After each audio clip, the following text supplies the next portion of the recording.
یہودی مغرب کی جانب اور نصارہ مشرق کی جانب رخ کر کے عبادت کرنے کو اپنی نجات کا ذریعہ سمجھتے تھے، اور نبی علیہ السلام پر ایمان اور اچھے اعمال و اخلاق کو نجات کے لیے ضروری نہیں سمجھتے تھے۔ اس لیے انہیں نصیحت کی گئی کہ مشرق و مغرب کی جانب رخ کر لینا ہی کافی نہیں، بلکہ نیکی کے اہم اور ضروری کام یہ ہیں کہ تم اللہ پر، آخرت کے دن، فرشتوں، تمام آسمانی کتابوں اور نبیوں پر ایمان لاؤ۔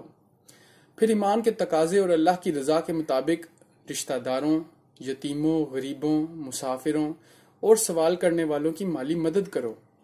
ساتھ ہی نماز اور زکوٰۃ کی ادائیگی کا اہتمام کرو اور اپنے عہد و پیمان کو پورا کرو، اور مالی پریشانی، جسمانی بیماری اور راہ خدا میں دشمن کے مقابلے میں صبر و استقامت اختیار کرو۔ تم نیکی کے ان تمام کاموں پر عمل کر کے ہی سچے پرہیزگار بن سکتے ہو۔ اللہ تعالی ہمیں بھی ان تمام باتوں پر عمل کرنے کی توفیق عطا فرمائے، آمین۔